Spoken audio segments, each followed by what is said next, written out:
अनाथ लड़की की कहानी मुंशी प्रेमचंद। अनाथ लड़की हिंदी स्टोरी मुंशी प्रेमचंद। एक सेठ पुरुषोत्तम दास पूना की सरस्वती पाठशाला का मुआयना करने के बाद बाहर निकले तो एक लड़की ने दौड़कर उनका दामन पकड़ लिया। सेठ जी रुक गए और मोहब्बत से उसकी तरफ देखकर पूछा, क्या नाम है?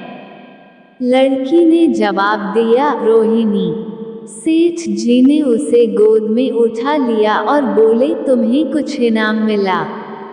लड़की ने उनकी तरफ बच्चों जैसी गंभीरता से देखकर कहा, तुम चले जाते हो, मुझे रोना आता है, मुझे भी साथ लेते चलो। सेठ जी ने हंसकर कहा, मुझे बड़ी दूर जाना है, तुम कैसे चलोगी? रोहिणी ने प्यार से उनकी गर्दन में हाथ डाल दिए और बोली, जहां तुम जाओगे वहीं मैं भी चलूंगी। मैं तुम्हारी बेटी हूंगी। मदरसे के अफसर ने आगे बढ़कर कहा, इसका बाप साल भर हुआ नहीं रहा। माँ कपड़े सीती है, बड़ी मुश्किल से गुजर होती है।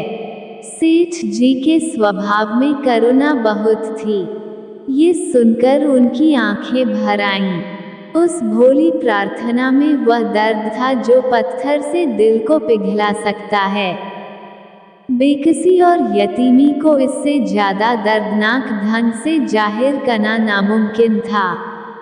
उन्होंने सोचा, इस नन्हे से दिल में न जाने क्या अरमान होंगे, और लड़कियां अपने खिलौने दिखाकर कहती होंगी, यह मेरे बाप ने दिया है। वो अपने बाप के साथ मदरसे आती होंगी, उसके साथ मेलों में जाती होंगी और उनकी दिलचस्पियों का जिक्र करती होंगी। ये सब बातें सुन सुनकर इस भोली लड़की को भी ख्वाहिश होती होगी कि मेरे बाप होता। माँ की मोहब्बत में गहराई और आत्मिकता होती है जिसे बच्चे समझ नहीं सकते। बाप की मोहब्बत में खुशी और चाव होता है जिसे बच्चे खूब समझते हैं। सेठ जी ने रोहिणी को प्यार से गले लगा लिया और बोले, अच्छा, मैं तुम्हें अपनी बेटी बनाऊंगा, लेकिन खूब जी लगाकर पढ़ना। अब छुट्टी का वक्त आ गया है, मेरे साथ आओ, तुम्हारे घर पहुंचा दूं। ये कहकर उन्होंने रोहिणी को अपनी मोटर कार में बिठा लिया। रोहिणी ने बड़े इत्मीनान और गर्व से अपनी सहेलियों की तरफ देखा। उसकी बड़ी बड़ी आंखें खुशी से चमक रही थीं और चेहरा चौदहवीं रात की तरह खिला हुआ था। दो सेठ ने रोहिणी को बाजार की खूब सैर कराए और कुछ उसकी पसंद से, कुछ अपनी पसंद से बहुत सी चीजें खरीदी, यहाँ तक कि रोहिणी बातें करते करते कुछ थक सी गई और खामोश हो गई। उसने इतनी चीजें देखी और इतनी बातें सुनी कि उसका जी भर गया। शाम होते होते रोहिणी के घर पहुंचे और मोटर कार से उतरकर रोहिणी को अब कुछ आराम मिला। दरवाजा बंद था। उसकी माँ किसी ग्राहक के घर कपड़े देने गई थी। रोहिणी ने अपने तोहफों को उलटना पलटना शुरू किया। खूबसूरत रबड़ के खिलौने, चीनी की गुड़िया जरा दबाने से चू चू करने लगती और रोहिणी यह प्यारा संगीत सुनकर फूली न समाती थी। रेशमी कपड़े और रंग बिरंगी साड़ियों की कई बंडल थे, लेकिन मखमली बूटे की गुलकारियों ने उसे खूब लुभाया था। उसे उन चीजों के पाने की जितनी खुशी थी, उससे ज्यादा उन्हें अपनी सहेलियों को दिखाने की बेचैनी थी। सुंदरी के जूते अच्छे सही, लेकिन उनमें ऐसे फूल कहाँ हैं? ऐसी गुड़िया उसने कभी देखी भी न होंगी। इन ख्यालों से उसके दिल में उमंग भर आई और वह अपनी मोहिनी आवाज में एक गीत गाने लगी। सेठ जी दरवाजे पर खड़े इन पवित्र दृश्य का हार्दिक आनंद उठा रहे थे। इतने में रोहिणी की माँ रुक्मिणी कपड़ों की एक पोटली लिए हुए आती दिखाई दी। रोहिणी ने खुशी से पागल होकर एक छलांग भरी और उसके पैरों से लिपट गई। रुक्मिणी का चेहरा पीला था, आंखों में हसरत और बेकसी छिपी हुई थी। गुप्त चिंता का सजीव चित्र मालूम होती थी, जिसके लिए जिंदगी में कोई सहारा नहीं। मगर रोहिणी को जब उसने गोद में उठाकर प्यार से चूमा, जरा देर के लिए उसकी आंखों में उम्मीद और जिंदगी की झलक दिखाई दी। मुरझाया हुआ फूल खिल गया। बोली, आज तू इतनी देर तक कहाँ रही? मैं तुझे ढूंढने पाठशाला गई थी। रोहिणी ने हुमक कर कहा, मैं मोटर कार पर बैठकर बाजार गई थी।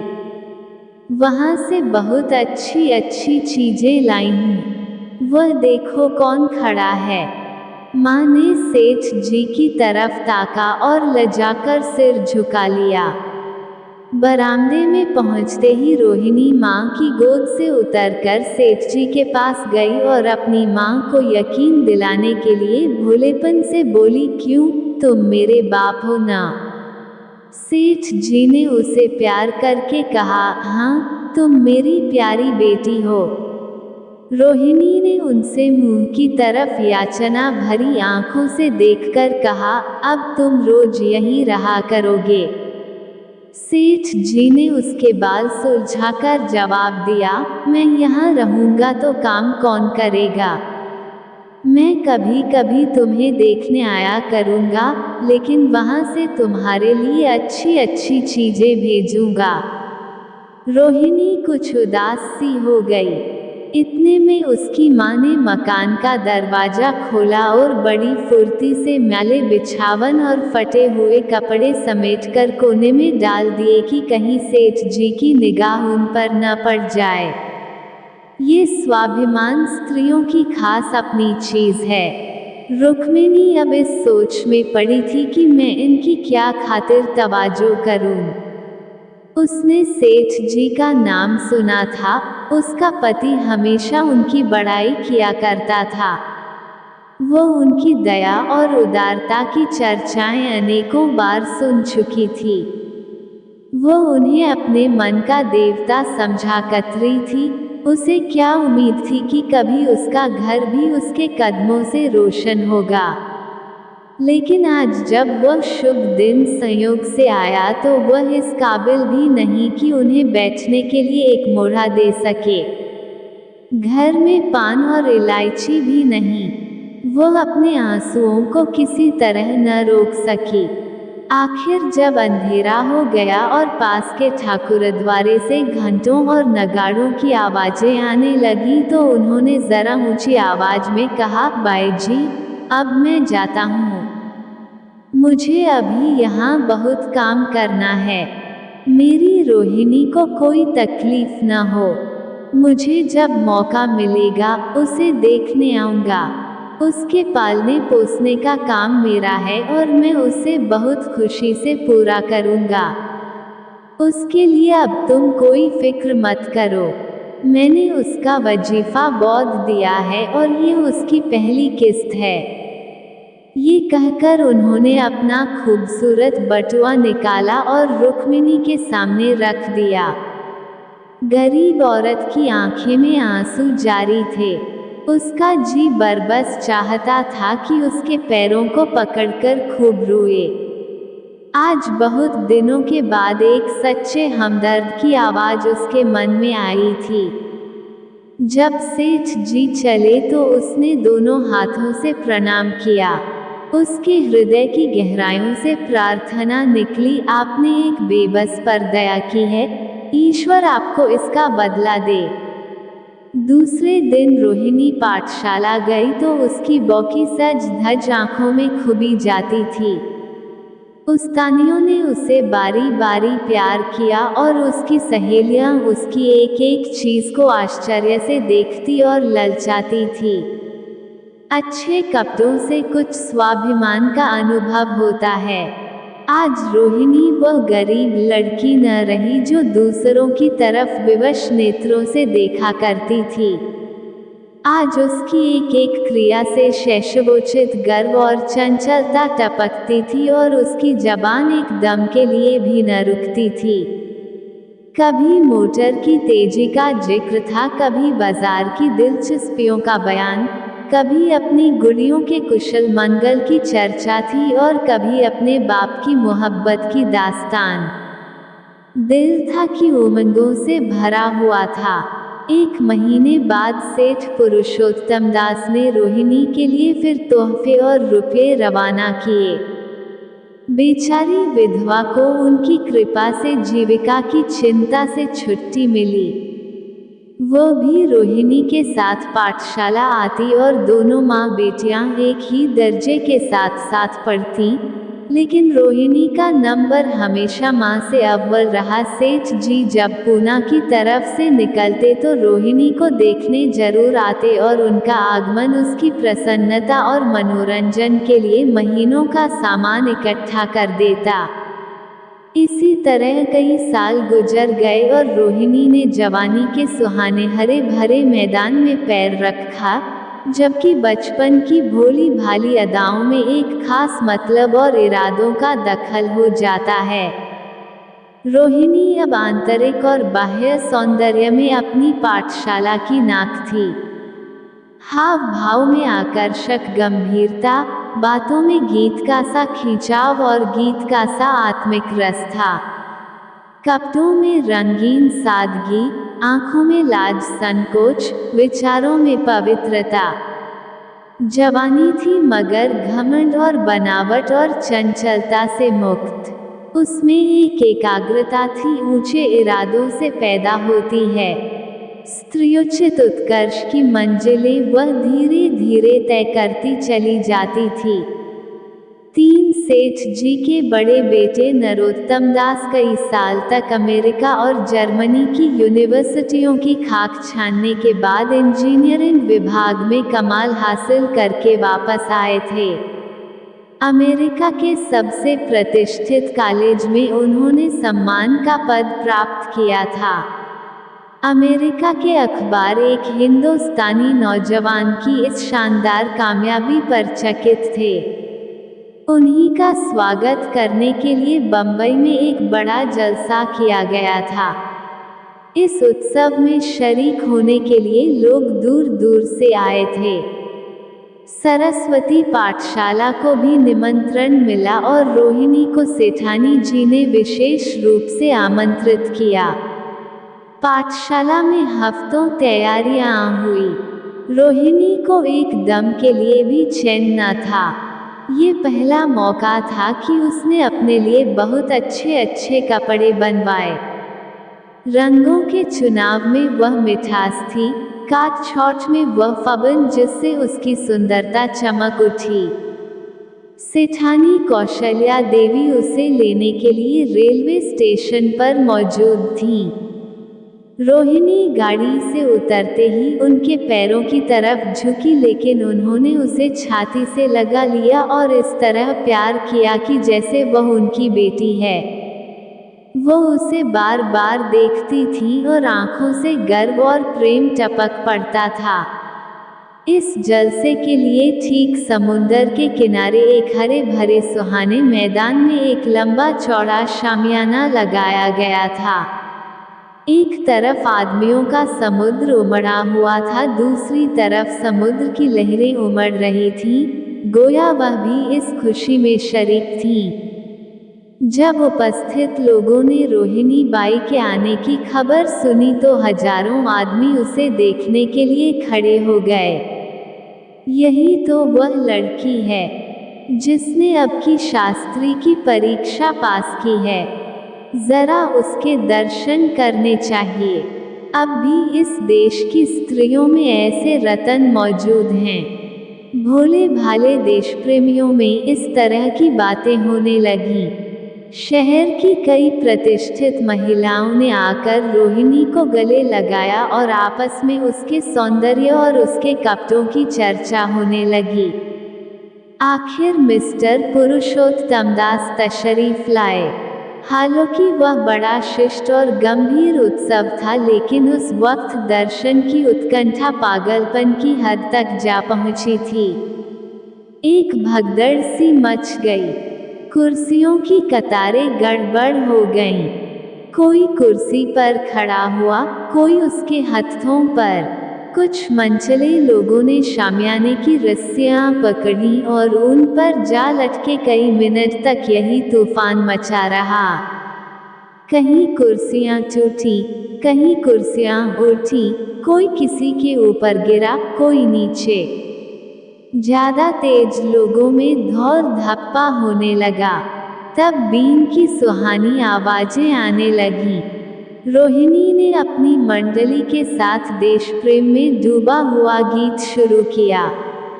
सारे उपस्थित लोग बिल्कुल शांत थे और उस समय वह सुरीला राग, उसकी कोमलता और स्वच्छता, उसकी प्रभावशाली मधुरता, उसकी उत्साह भरी वाणी दिलों पर वह नशा सा पैदा कर रही थी जिससे प्रेम की लहरें उठती हैं, जो दिल से बुराइयों को मिटाता है और उससे जिंदगी की हमेशा याद रहने वाली यादगारें पैदा हो जाती हैं। गीत बंद होने पर तारीफ की एक आवाज न आई। वही ताने कानों में अब तक गूंज रही थी। गाने के बाद विभिन्न संस्थाओं की तरफ से अभिनंदन पेश हुए और तब नरोत्तम दास लोगों को धन्यवाद देने के लिए खड़े हुए। लेकिन उनके भाषण से लोगों को थोड़ी निराशा हुई। यूं दोस्तों की मंडली में उनकी वक्तृता के आवेग और प्रवाह की कोई सीमा न थी, लेकिन सार्वजनिक सभा के सामने खड़े होते ही शब्द और विचार दोनों ही उनसे बेवफाई कर जाते थे। उन्होंने बड़ी बड़ी मुश्किल से धन्यवाद के कुछ शब्द कहे और तब अपनी योग्यता की लज्जित स्वीकृति के साथ अपनी जगह पर आ बैठे। कितने ही लोग उनकी योग्यता पर ज्ञानियों की तरह सिर हिलाने लगे। अब जलसा खत्म होने का वक्त आया। वह रेशमी हार जो सरस्वती पाठशाला की ओर से भेजा गया था, मेज पर रखा हुआ था। उसे हीरो के गले में कौन डाले? प्रेसिडेंट ने महिलाओं की पंक्ति की ओर नजर दौड़ाई। चुनने वाली आंख रोहिणी पर पड़ी और ठहर गई। उसकी छाती धड़कने लगी, लेकिन उत्सव के सभापति के आदेश का पालन आवश्यक था। वो सर झुकाए हुए मेज के पास आई और कौपते हाथों से हार को उठा लिया। एक क्षण के लिए दोनों की आंखें मिली और रोहिणी ने नरोत्तम दास के गले में हार डाल दिया। दूसरे दिन सरस्वती पाठशाला के मेहमान विदा हुए, लेकिन कौशल्या देवी ने रोहिणी को न जाने दिया। बोली, अभी तुम्हें देखने से जी नहीं भरा, तुम्हें यहाँ एक हफ्ता रहना होगा। आखिर मैं भी तो तुम्हारी माँ हूँ। एक माँ से इतना प्यार और दूसरी माँ से इतना अलगाव। रोहिणी कुछ जवाब न दे सकी। ये सारा हफ्ता कौशल्या देवी ने उसकी विदाई की तैयारियों में खर्च किया। 7वें दिन उसे विदा करने के लिए स्टेशन तक आईं। चलते वक्त उससे गले मिली और बहुत कोशिश करने पर भी आंसुओं को न रोक सकी। नरोत्तम दास भी आए थे। उनका चेहरा उदास था। कौशल्या ने उनकी तरफ सहानुभूतिपूर्ण आंखों से देखकर कहा, मुझे ये तो ख्याल ही न रहा, रोहिणी क्या यहाँ से पूना तक अकेली जाएगी? क्या हर्ज है? तुम ही चले जाओ, शाम की गाड़ी से लौटाना। नरोत्तम दास के चेहरे पर खुशी की लहर दौड़ गई, जो इन शब्दों में न छिप सकी। अच्छा, मैं ही चला जाऊंगा। वो इस फिक्र में थे कि देखें विदाई की बातचीत का मौका भी मिलता है या नहीं। अब वो खूब जी भरकर अपना दर्दे दिल सुनाएंगे और मुमकिन हुआ तो उस लाज संकोच को, जो उदासीनता के पर्दे में छिपी हुई है, मिटा देंगे। 4 रुक्मिणी को अब रोहिणी की शादी की फिक्र पैदा हुई। पड़ोस की औरतों में इसकी चर्चा होने लगी थी। लड़की इतनी सयानी हो गई है, अब क्या बुढ़ापे में ब्याह होगा। कई जगह से बात आई, उनमें कुछ बड़े प्रतिष्ठित घराने थे। लेकिन जब रुक्मिणी उन पैमानों को सेठ जी के पास भेजती तो वे यही जवाब देते कि मैं खुद फिक्र में हूँ। रुक्मिणी को उनकी यह टाल मटोल बुरी मालूम होती थी। रोहिणी को बंबई से लौटे महीना भर हो चुका था। एक दिन वह पाठशाला से लौटी तो उसे अम्मा की चारपाई पर एक खत पड़ा हुआ मिला। रोहिणी पढ़ने लगी। लिखा था, बहन, जब से मैंने तुम्हारी लड़की को बंबई में देखा है, मैं उस पर रीझ गई हूँ। अब उसके बगैर मुझे चैन नहीं है। क्या मेरा ऐसा भाग्य होगा कि वो मेरी बहू बन सके। मैं गरीब हूँ, लेकिन मैंने सेठ जी को राजी कर लिया है। तुम भी मेरी यह विनती कबूल करो। मैं तुम्हारी लड़की को चाहे फूलों की सेज पर न सुला सकूं, लेकिन इस घर का एक एक आदमी उसे आंखों की पुतली बनाकर रखेगा। अब रहा लड़का, माँ के मुंह से लड़के का बखान कुछ अच्छा नहीं मालूम होता, लेकिन ये कह सकती हूँ कि परमात्मा ने ये जोड़ी अपनी हाथों बनाई है।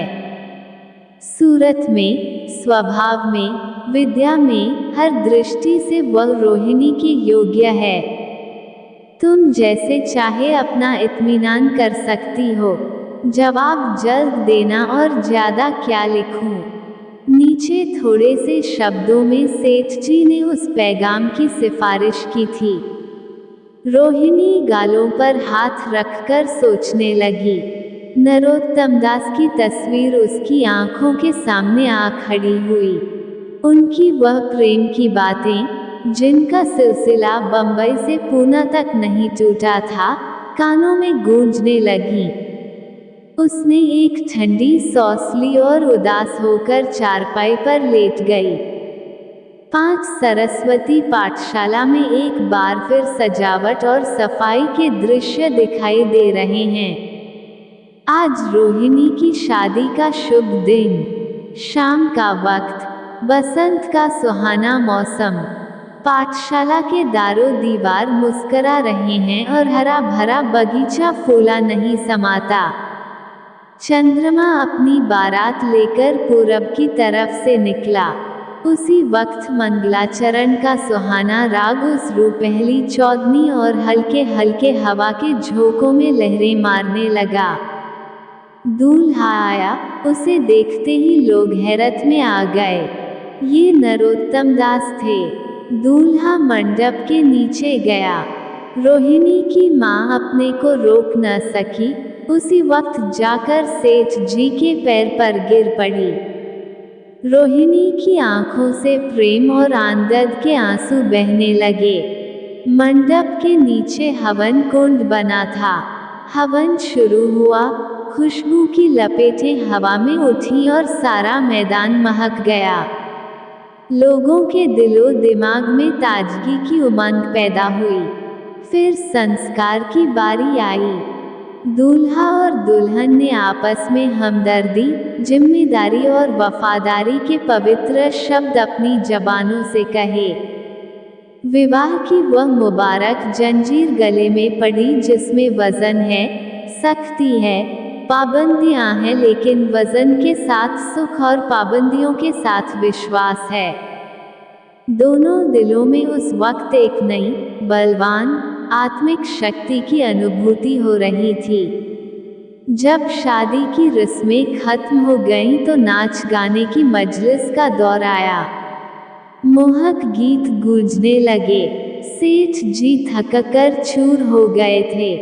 जरा दम लेने के लिए बागीचे में जाकर एक बेंच पर बैठ गए। ठंडी ठंडी हवा आ रही थी। एक नशा सा पैदा करने वाली शांति चारों तरफ छाई हुई थी।